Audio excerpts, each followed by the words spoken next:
What's going on, YouTube? Really kind of trying to come up with a title for this one here. I guess this is gonna be something about some traitor ass, so-called fake ass friends.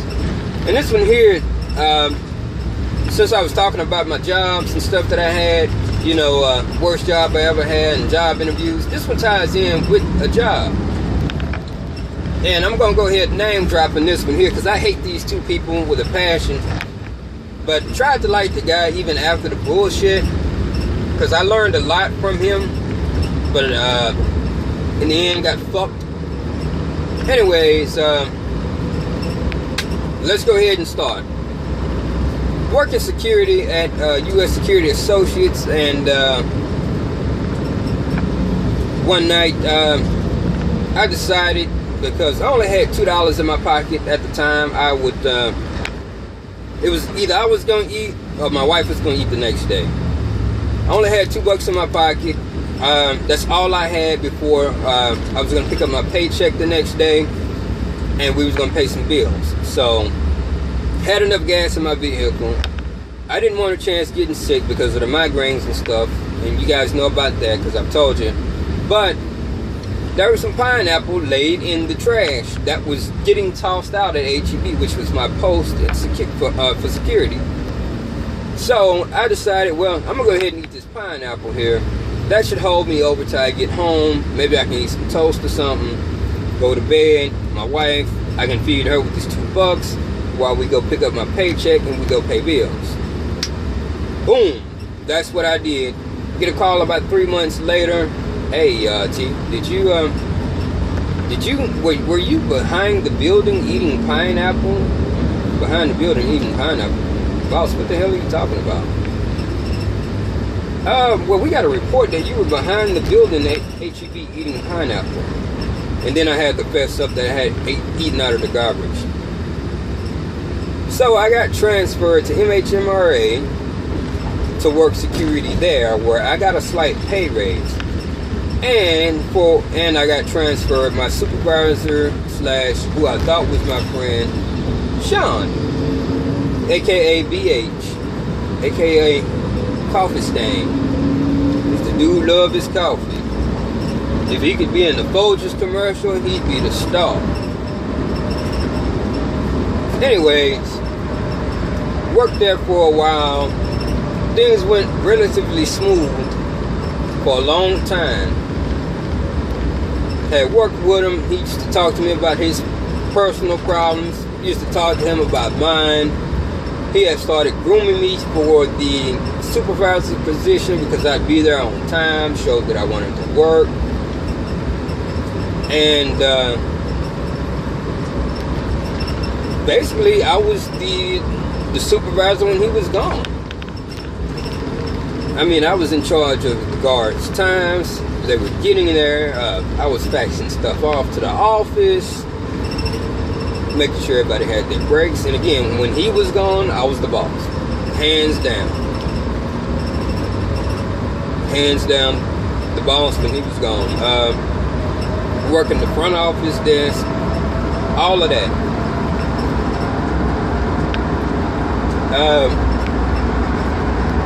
Then time went on. I was there for a couple of years, and he had gotten an offer to work at MHMRA. Well, that's good and all, but who's gonna take his spot? Well, I was supposed to take his spot, and that was all good. You know, all the guards respected me. I didn't have an issue with it. Pay would have went up a little bit for me. It would have been salary. And I would have enjoyed that because I wouldn't have to worry about, well, what happens if I take off? Learn how to work all the cameras. Learn where all the locations were. You know, had worked a couple of other locations. Other guards from other locations, like when he was out and stuff, if they had issues, were instructed to call me.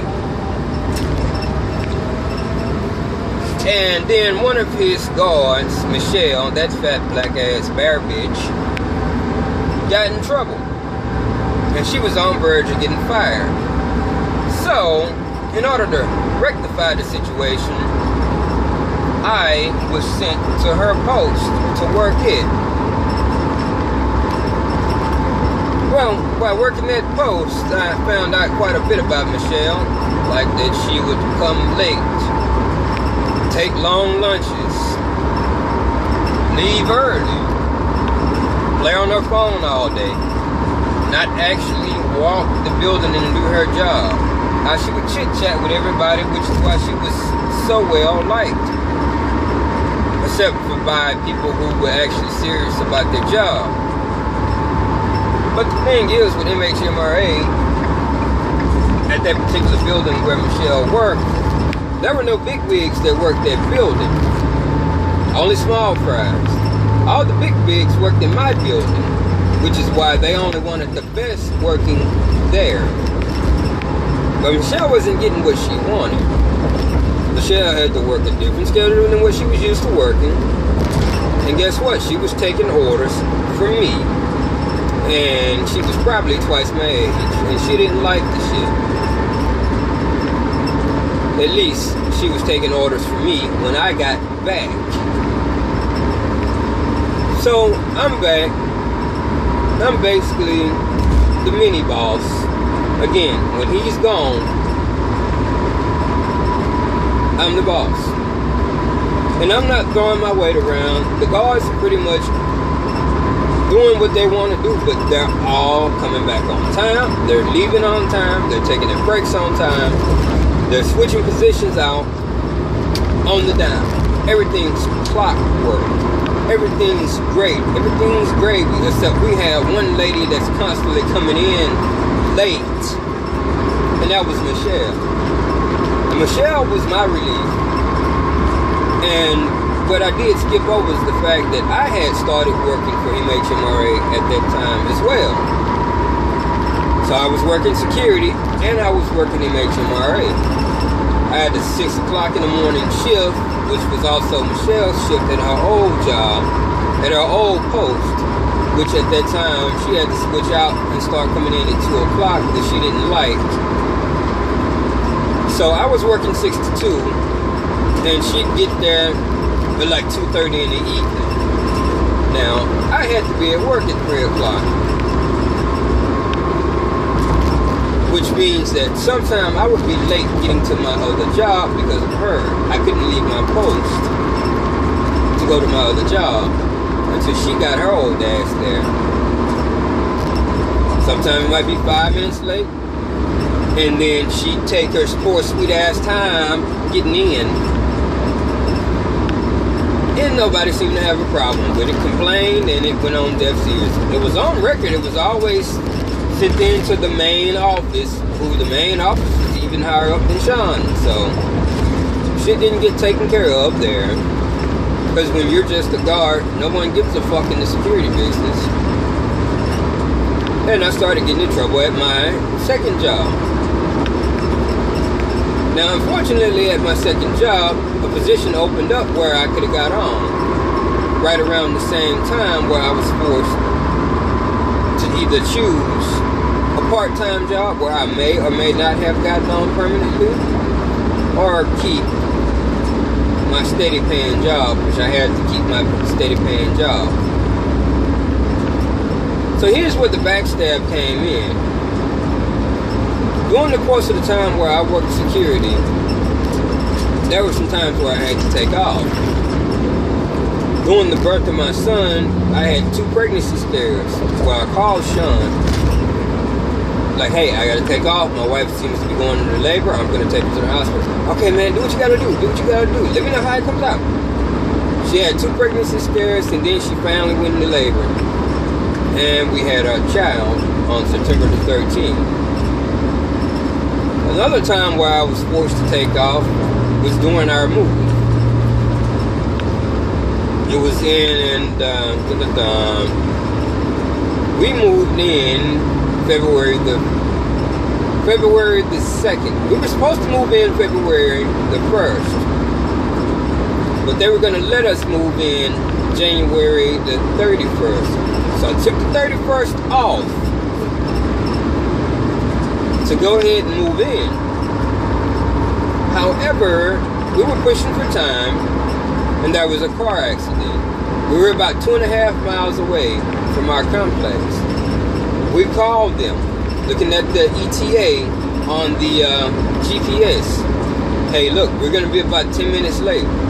Well, the young apartment manager at the time didn't give a damn. Like, oh man, look, I can't wait.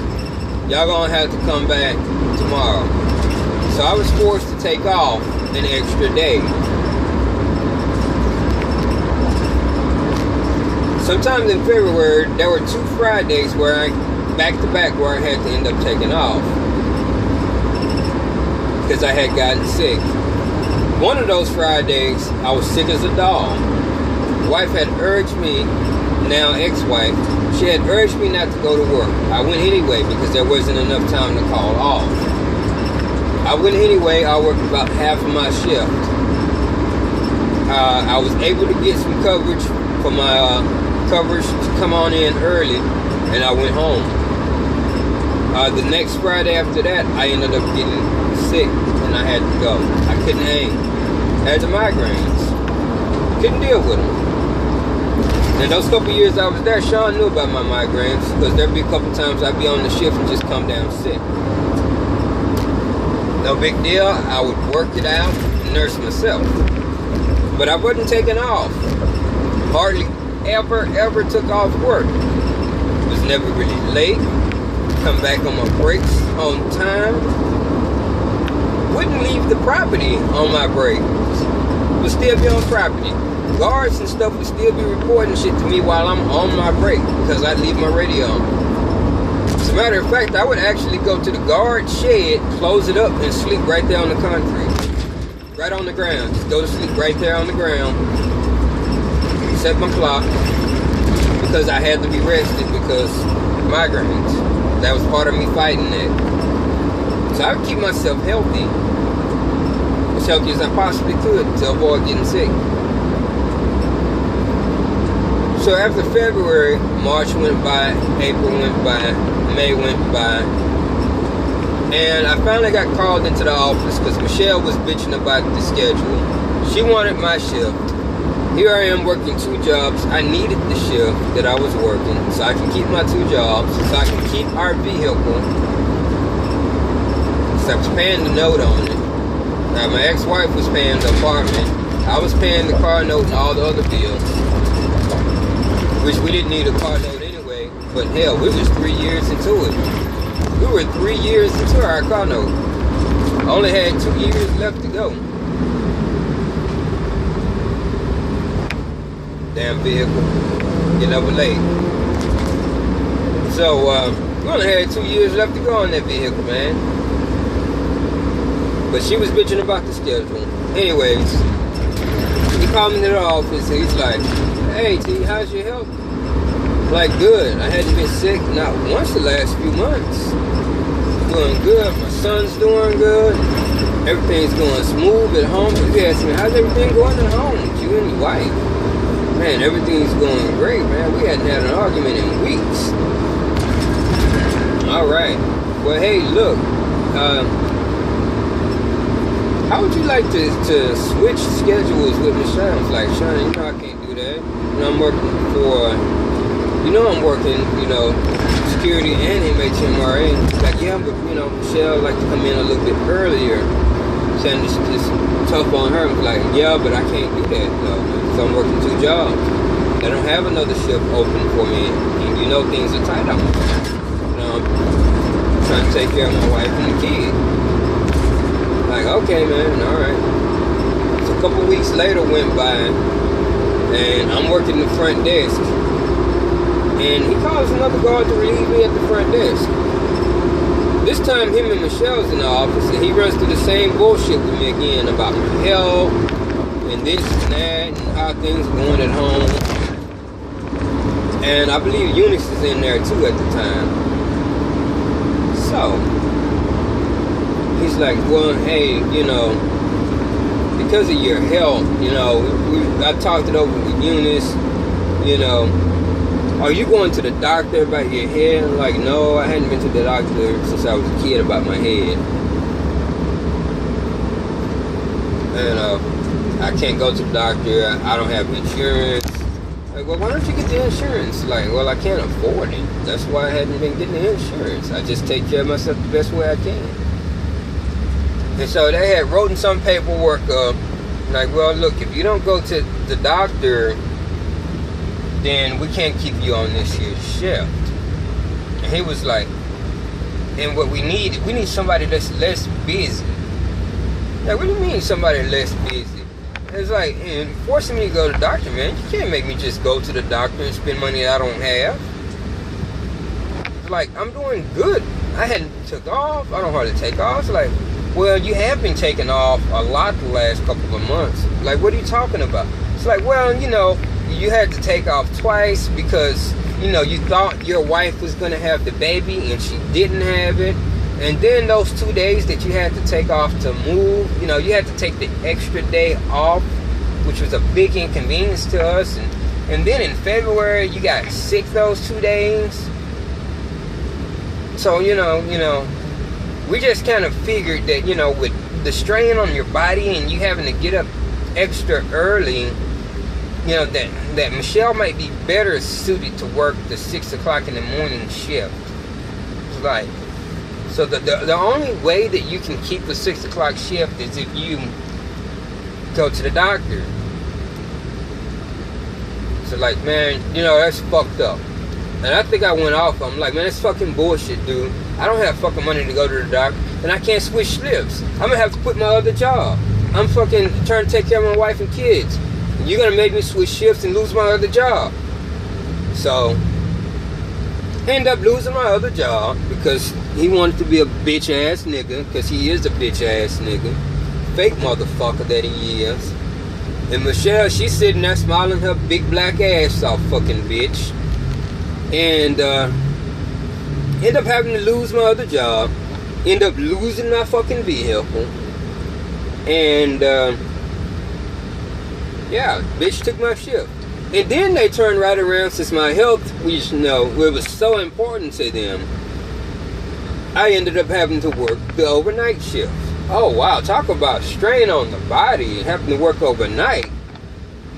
End up working overnight because the poor guy who was another guy who couldn't change his schedule who had been there, who was robbed from another company, who had been there going to college for like 4 years, man. He couldn't switch his shifts. He had morning classes, so he worked overnight. And the dude wouldn't even do his homework on the job. Dude was so meticulous about his job. He'd be like, room 337 was unlocked at 2:38 a.m. Then he'll come back. Room 237 was locked or unlocked at 5 a.m. Employee such and such came in at 3 a.m. left at this time. The dude was super meticulous. He would go and do his rounds inside and out like he was supposed to do. And literally, because I was doing his shift, it would take like a good 45 minutes to do those rounds. And he had it calculated down to a T how much walking he would do per night. Anyways, while he was doing his round, the break-in happened. And they came at him with some bullshit. Like, well, you know, we figure it might be better for you to work during the day, because he was meticulous. So they wanted him to switch his shift during the day. He's like, no, I can't do that. I got 1 year of college left. I'm keeping my shift. Things are balanced in my life. I'm working here overnight. You know it. And you know the break-ins are not my fault. You know how long it takes for us to do those rounds. Been doing them like this here since before you even got here. And he was always on time. He pretty much never took off. And dude just, they're like, well, you're gonna have to switch your shift. The dude's like, jeez, I got 1 year of college left. Fuck y'all. Walked right out of the office, and I don't blame them. And they turned right around and threw me on night shift. Right over on night shift. But my health was so concerning for them that they cost me my other job. Now, technically they didn't cost me my other job. They forced me to choose.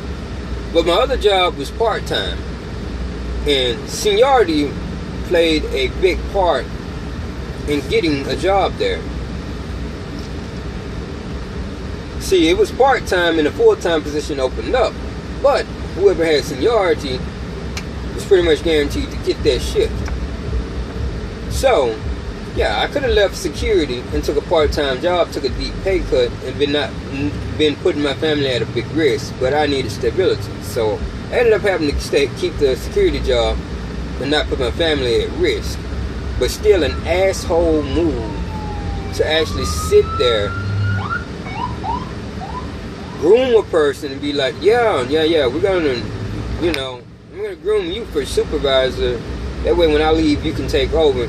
And then you turn around and you put this bitch in there who wasn't doing her job, because as soon as she took over, she just sat in the office on her fat fucking ass all day on fucking Facebook, like literally all day long.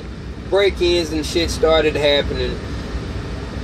She wasn't coming to work on time and shit. Literally, she would just sit there all motherfucking day in the office on the phone, talking on the phone and shit, and jibber-jabbering with the bosses. And then she eventually quit and got on with him at GMRA at the company. But that goes to show you, man, motherfuckers will smile in your face, tell you they're gonna groom you up to be this and that. I'm talking about these so-called bosses. Some of these motherfuckers just smile in your face and pretend like they this, that, and everything else, and then stab you right in the back by smiling in your face and doing it. And let me see, his reason for putting her for supervisor, let me see, what was it he said?